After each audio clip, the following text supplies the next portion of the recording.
Well, hello, good morning and welcome to Camilla and I. And we're on our coffee break and we're here at one of our favourite areas. I don't know why, because it's so popular with everybody else, but one of our favourite areas, Keyhaven and Sturt Pond. Anyway, if you care to join us today, we're doing small birds, really small wading birds, and also the odd dab chick. A very good encounter with some dab chicks. Anyway, if you want to join us.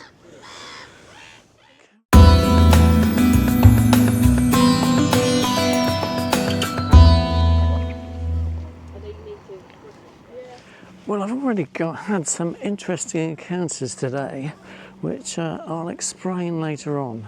But first of all, I think we'll do a little bit of boring equipment. And it's not the expensive stuff always that counts. First of all, for example, we have the SpeediGimbal system, which I think is £79 at the moment, Colin Brister's SpeediGimbal. And basically, this is our first method of deployment of the lens. And we just literally put the ball and socket together. And now we've got some degree of support. We've got some way of holding quite a heavy lens. I mean, it's still about 2 kilos set up, this one. So you can perfectly hand hold all day long the 300mm and the Sony A9 III, still the Sony A9 III. But similarly, A1, whatever, it's still quite a weight to carry. So a very useful SpeediGimbal is the way we get the shots first of all. We start off in this position. So support is very important in photography. So keep watching, because we do a clever change here. You see we've got this ball here. We now unscrew the ball. Okay. Chuck the ball in our pocket. And we obtain the base plate with the shoe already attached. So now all I have to do is insert the base plate comme ça, and now I can deploy straight in the video head. So I think you'll agree that was quite smooth and quite a smooth operation.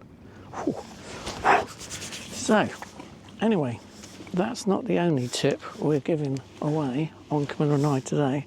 It's also, obviously we're using a video head because you're all coming with us, and also we deploy an Eckla Ground Pod.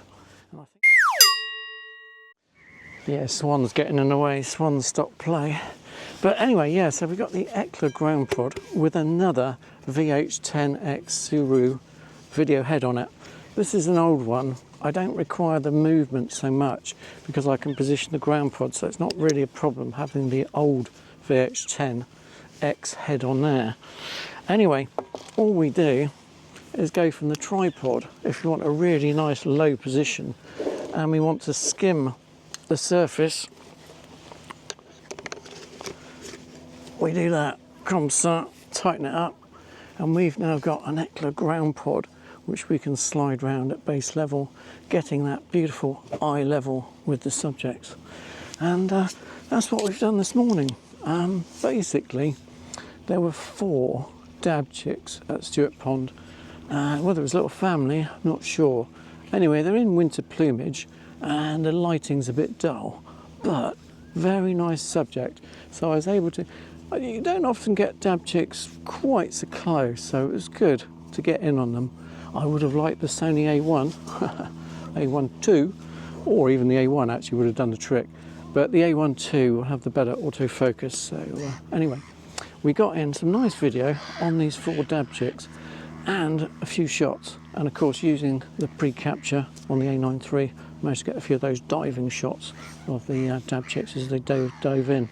But brilliant. Anyway, we employed all 3 methods. At one point, I was on the bench, start off with, obviously I was using the ball head walking round. Then I moved on to the tripod, and then I moved on to the ground pod for the really low level shots. Okay. But the best thing that came in was a cormorant, and it was an old wily cormorant, a bit white around the old head. I've forgotten what that's called now, but anyway, it was pretty old cormorant, but it caught an eel. To cut a long story short, it caught an eel, and anyway, magnificent. I was low down to the ground, able to film it with this eel twisting around, and then a couple of shots of it consuming it. So fingers crossed. Obviously you never know what they're like until they actually come out, but yeah, nice little bit of footage to start the video. Anyway, we'll see what else we can get. The tide is fully in at the moment. We're right up to the road. It's just about full tide here, and we're now going to wait for it to recede, and obviously as it recedes then we'll get the wading birds hopefully come in, but we are a little bit early at the moment. Anyway, I thought I'd just explain how we get the shots on Camilla I. It's not always just about the camera, it's also about how you deploy the gear and how quickly you can change to different formats and different setups to go the various heights. Yeah, one thing I must admit, I don't know if anybody's got any use of them. Sirui now do a monopod which basically descends quickly, and I think that could be quite useful. Let me know in the comments if anybody uses the Sirui quick descending tripod, so you can literally just lock it in position at a lower level and then juice it up to a higher position, all in one motion. So anyway, I've got no use of that at the moment, but if Sirui of course want to send me one to try, yeah, I'll try one out for them. But as yet I haven't tried one, but I might borrow one from Castle Cameras just to see if that works well, because we're very keen on Camilla I on support. Support is very important and very useful for wildlife photography. You don't want to be hand holding this sort of gear for too long.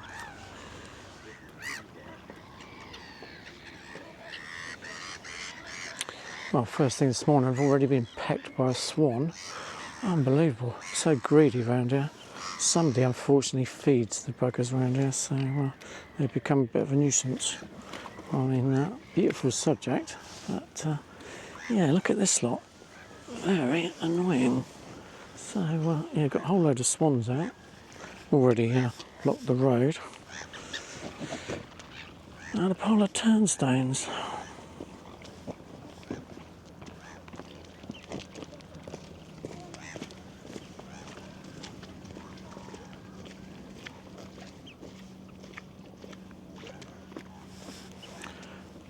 Look at that.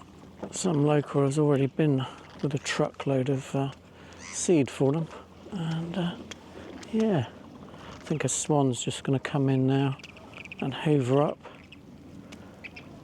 Yeah, look at that. A little bit of millet or something.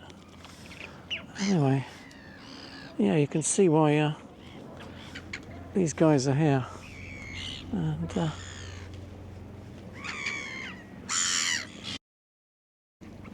yeah, lovely subject for Camilla I are the turnstones. So yeah, we'll definitely do some turnstones now. It's yeah, wonderful subject, and especially when they're as friendly as this lot. Yeah, so when you've got a subject like turnstones in so close, it's a good opportunity to check out your technique. So instantly, the first thing we've done is we've come down on the tripod to about level with the birds. So quick flip you around, show you what I mean. So Camilla is this height, and the turnstones are sitting on the rocks in the foreground, or the boulders that are put there. Oh look, and there's a big swan sitting on one at the moment. Unbelievable. Look at that, posing away. Posing away swan. So we're the perfect height for this swan preening away on the rock. So yeah, quick flip around. Now the turnstones have got a white underbelly, so again you want to treat them similarly to the Swan, and I'm going to put in -1, I think, yeah, -1.3 actually. Still on auto ISO because the turnstones sometimes do a quick lap when somebody disturbs them. They do a quick lap around the bay here and then come back to the same place where the seed is. So yeah, this lady feeds them every day apparently, so totally bonkers. You're not supposed to feed wild birds, but obviously they're loving it, and that's why they're here. So you either thank the lady or complain that she's damaging the wildlife, one of the two. So no problem getting a frame filling shot of a turnstone round here. Capture it makes flight shots a bit of a doddle, to say the least, but you've still got to position yourself in the right position and either have them flying towards you. There's still an element of skill involved in taking these turnstones. It's not a given. Turnstones have gone on a little voyage round the bay here, and they've gone all the way over the other side for safety, obviously disturbed by a person of some sort. Obviously the more comfortable you are, the more comfortable your shots are, so yeah, very important. Anyway, one's just flown back now, so the advanced party. Oh yeah, the others are returning. Look at that Swan ensemble as well. Swan Lake springs to mind, but it probably better not. Look at that lot.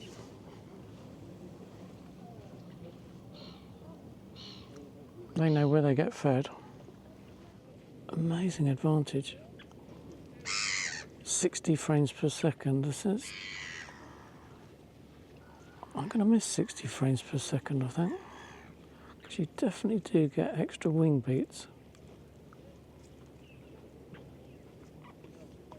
Yeah, amazing.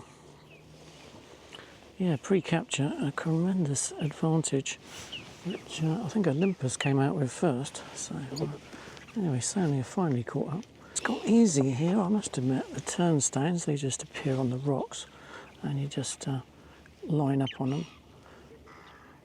So we just focus in, wait for the bird to fly, wait for it to fly, press the shutter button, hit the recall button, and see what we got.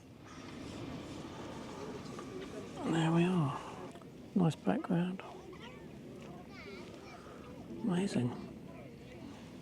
Pre-capture. Brilliant. So yeah, what a session with the turnstones again. Do love turnstones, and yeah, brilliant.